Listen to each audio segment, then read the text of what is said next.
In 2002, Hansie Cronje, the disgraced former South African cricket captain, tragically died in a plane crash aged only 32.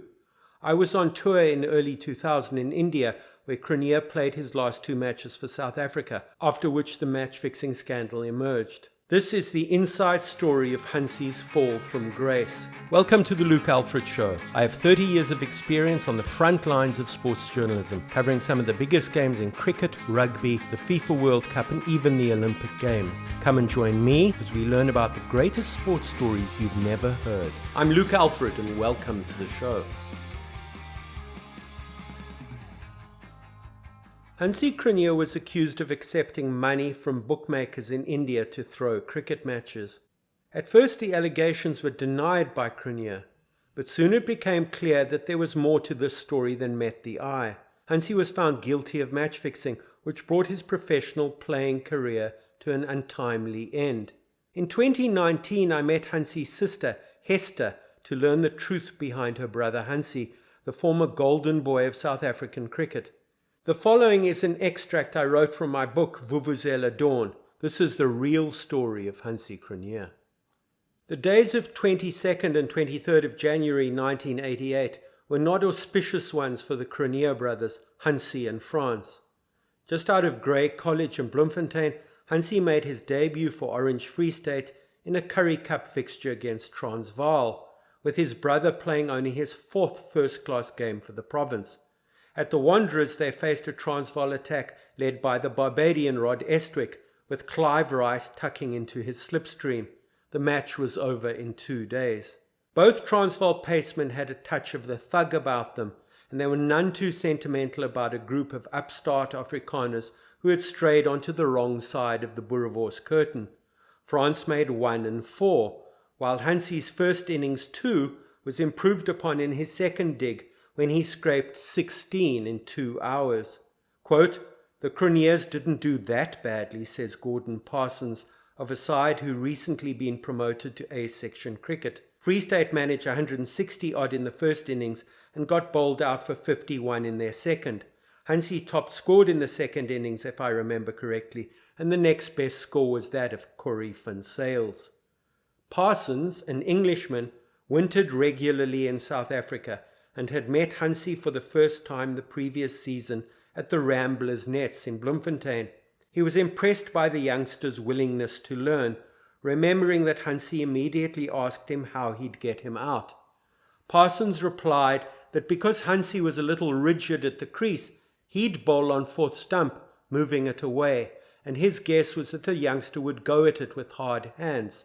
It was the beginning of a long friendship, cemented over many a meal, at 246 Paul Kruger Avenue, the Cronjes' home. Hansie's mom, San Marie, was famous for her cooking, and there was an extra attraction. Parsons rather fancied Hansie's sister, Hester. Cronje's disastrous first trip to the Wanderers was soon forgotten.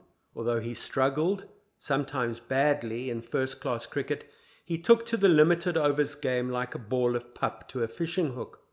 Parsons remembers a one-dayer against Kepler Wessels' Eastern Province, in which he and the Cronje brothers played later that year.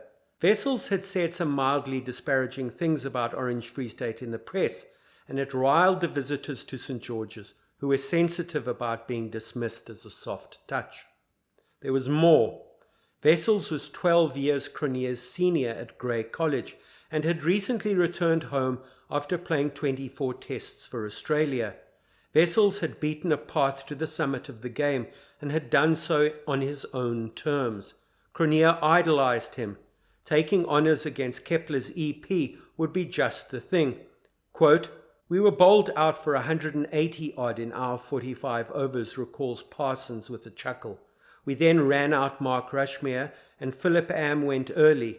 Kepler stuck around for 70 and moaned because we peppered him with bounces. Eventually, we won that game by 13 runs. Orange Free State's newfound first-class status was, in a sense, a family affair.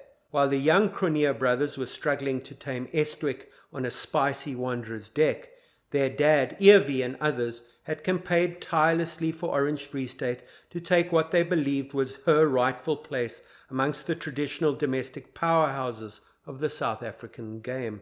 He also represented Orange Free State at board meetings and was close to the United Cricket Board's Ali Bacher. Through EV, the Cronjes had a representative in the heart of South African cricket's decision-making process. EV grew up in the small town of Butuli, south of Bloemfontein, and had learned cricket from David Marks, the owner of the local Royal Hotel. For young middle-class Afrikaners, advantaged through the 1950s as apartheid began its comprehensive lockdown of South African life, cricket provided opportunities for self-improvement. All you had to do was wear white, rub your bat with linseed oil during the long winter nights on the platteland, and remember to fold your wrists over the ball while cutting. Evie was the only Afrikaans-speaking member of the Orange Free State Nuffield side in 1957. Hansie, by contrast, was part of a dominant Afrikaans-speaking side in his final year at school 30 years later. After the 1987 Nuffield week, he went on to captain the SA Schools team with John T. Rhodes as a teammate, and by the 1989-90 season, he was scoring his maiden first-class century for SA Universities against Mike Gatting's rebel English tourists. Parsons says that Cronje was not only conspicuously ambitious, he was also a good planner. Quote, his view was, if we do get back into international cricket, I'm going to be ready, says Parsons. A view encouraged when, shortly after Cronje had scored his maiden ton, Nelson Mandela was released from Paarl's Victor Verster prison on the 11th of February 1990. It wasn't the first time that Cronje's path, fated early on as a possible South African captain, intersected with the crosswinds of politics. Some 18 months after Mandela's release, Cronje, along with Faik Davids and Derek Crooks, was taken along to India as part of South Africa's hastily arranged first post-readmission tour. Pakistan had withdrawn from their trip to India at the last minute, and it was felt that the youngsters, who supplemented the main side, would gain from the exposure. Evie and San Marie were invited along as part of a slight and swollen official delegation. India had been a vocal critic of apartheid. Now, 100,000 people lined the streets from Kolkata airport to cheer the South African cavalcade as they all inched towards their hotel. At the beginning of the following year, Cronje's fine domestic form was rewarded with a place in South Africa's first World Cup squad. Weeks later, he found himself in Barbados as understudy to skipper Wessels for 3 one-day internationals and a single test over Easter. South Africa was not yet democratic, but the world rushed to welcome her back into the fold. Both within and without, some thought it happened with unseemly haste.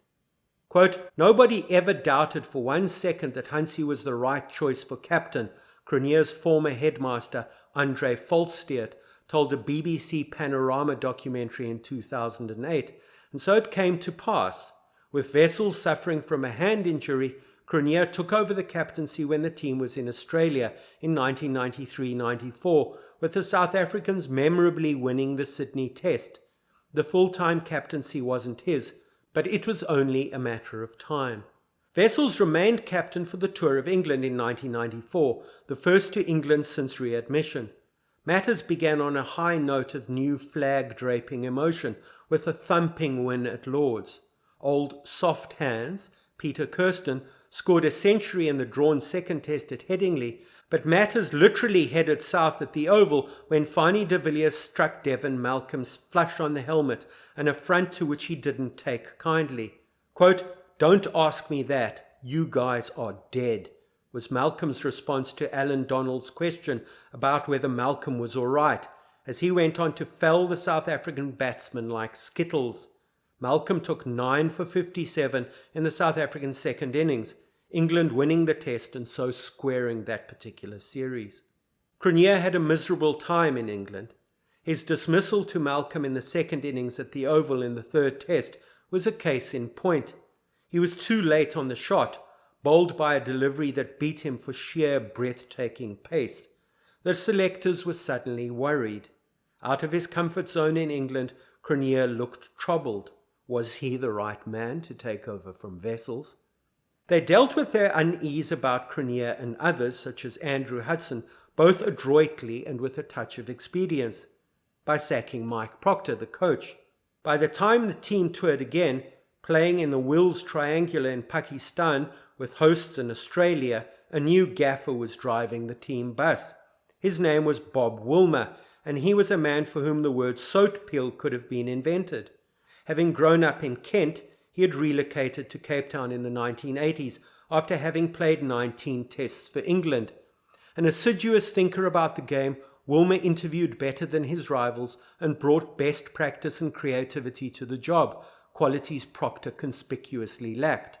Against Woolmer's better judgment, Wessels remained. He had turned 37 the month before the tour to Pakistan in October 1994, but such were the concerns about Cronje, the captain-elect, that Wessels soldiered on. Although the South Africans lost all 6 matches, Cronje was in sublime form, rounding off South Africa's second-last game with a not-out 100 against Australia. Despite South Africa failing to reach the final, he was the competition's leading scorer, making Wessels' retirement all the easier. And so Wessels the warrior walked into the sunset with the characteristically grim dignity that had made him such a reliable performer in the early readmission years. Cronje's first test in charge was against Ken Rutherford's New Zealanders at the Wanderers, which they lost in an atmosphere of finger-pointing and recrimination. A win at Kingsmead in Test 2 levelled the series, but such was the quality of Barry Lamson's umpiring in the third test at Newlands that Rutherford became apoplectic. He was incandescent that Lamson hadn't given Cronje out when Cronje feathered an edge to the keeper on his way to a match and series winning 112. At the end of Cronje and Woolmer's first full season together, Cronje married his childhood sweetheart, Bertha Pretorius. Shortly afterwards, he started as Leicestershire's overseas professional, a position finessed by Parsons. During a busy county season, there were opportunities for fun. The young couple attended Wimbledon, where Hansie was mistaken for Pete Sampras. There was a trip to Paris where, according to Hansie's sister Hester, quote, they lived on bread and water. He was such a cheapskate. He was always giving away his freebies as Christmas and birthday presents. As the seasons rolled on, fun seemed in increasingly short supply. Towards the end of the team's first fully fledged tour to India since readmission, Cronje entertained thoughts of throwing the third test in Kanpur. The team also considered a match-fixing proposition, after having had their arms twisted into playing in Mahinda Amarnath's benefit match, which wasn't on the original itinerary. The following season, a young man from the Eastern Cape by the name of Makai Ntini was forced on Cronje in a home series against Sri Lanka. As a farm boy, Ntini had warmed his shoeless feet in cow pats as a child, and so impressed cricket scouts that he was given a bursary to Dale College in King Williamstown, where he blossomed. He survived a rape trial to become the UCB's poster boy, and Bacher thought it politically appropriate to shoehorn Ntini into the national side. Cronje was having none of it. Ntini hadn't served a domestic apprenticeship, Hansie argued, but his protestations were in vain. Ntini made his debut against the Sri Lankans in the Newlands Test of March 1998, taking the first of what was to turn out to be 390 Test wickets. The young skipper took on an increasingly beleaguered air. He turned out briefly alongside the abattoir workers and painters of Amateur Island as an overseas professional, a decision that unambiguously said to Bacher and his cohorts, "Be careful, you might lose me." The following season, during the West Indies' first visit to the country, South Africa fielded an all-white side against the visitors' all-black one in the first test. The controversy was immediate. Herschel Gibbs, a coloured, was drafted into the side in the place of Adam Bacher, Ali's white nephew, for the second test, but such tinkering did little to placate the politicians. A rancorous season, amped up by an insensitive speech at Newlands by the then UCB president Ray White, ended in Cronje resigning, a decision he later rescinded. The problem was by now clear. Cronje was never quite as liberal as the times demanded. He, whose political attitudes had been formed in the old South Africa, was expected to usher in the new with a blithe sweep of the politician's practiced hand. He couldn't always do it. As the decade funneled to an end, Cronje and the politicians such as Bacher circled each other increasingly warily. What had started so warmly with Wilma also began to sour. Consecutive World Cup eliminations in 1996 and 1999 didn't help. The second in excruciating circumstances in the tie against Australia at Edgbaston, a muddle memorably captured by the Daily Telegraph's Shield Berry, quote, "As the day when time and Alan Donald stood still and Lance Klusener simply kept on running." Having toured India in 1991 as the happening youngster, Cronje was in the public eye throughout the decade, South African sport's first celebrity skipper. Lucas Radebe graced the throne all too briefly, hobbled by injuries. Francois Pienaar might have occupied the position too, but his reign as Springbok player and captain was dazzlingly brief, over in 29 tests in 3 years, 1993 to 1996. Cronje was in the public gaze for triple that time, 1991 to 2000, long if one takes his post-cricketing life into account.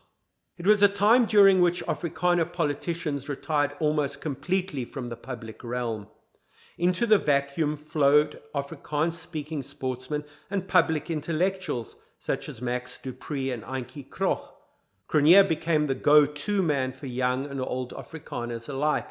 He also became a notional figurehead for all that was perceived as good in the fragile post-apartheid consensus, a new man for a new age. Here was uncharted territory, conducted almost exclusively in the glare of public opinion. It was a difficult burden to bear. Cronje's dislike of political compromise was one thing, the tragic flaw in his personality quite another. He loved money so much that he was motivated to do wrong for it, a fact known by White and one therefore almost inevitably known by Bacher.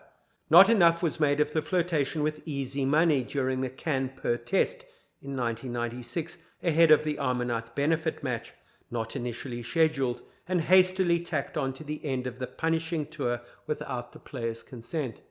Wilma didn't see fit to include anything in his post-tour report, and by the time a new coach, Graham Ford, took South Africa to India next, institutional memory had been lost. Cronje accepted the gift of a cell phone while on tour there in 2000 and, unbeknownst to him, his conversations to illegal Indian bookies were taped. Cronje's initial denials that he'd been involved in match fixing were met by chest-thumping agreement by the Vox Populi.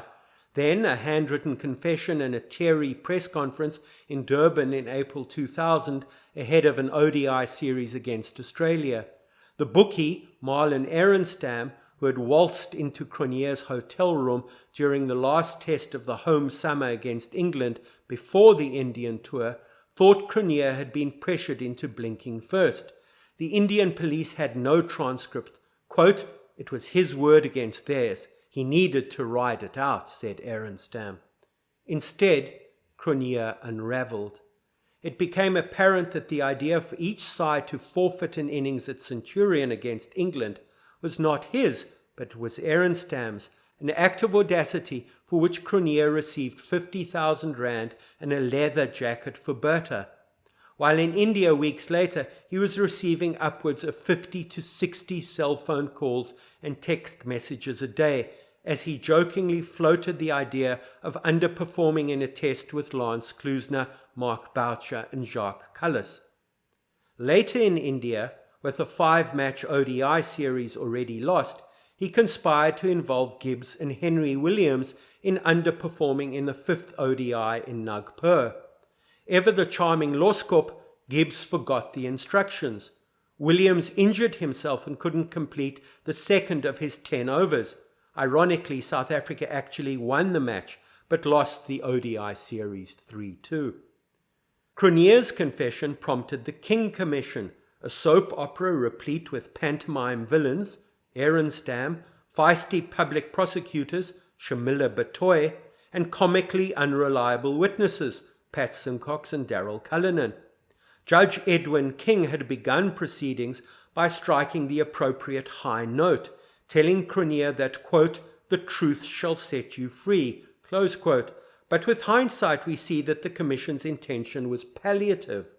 Woolmer wasn't called as a witness, neither was Wessels.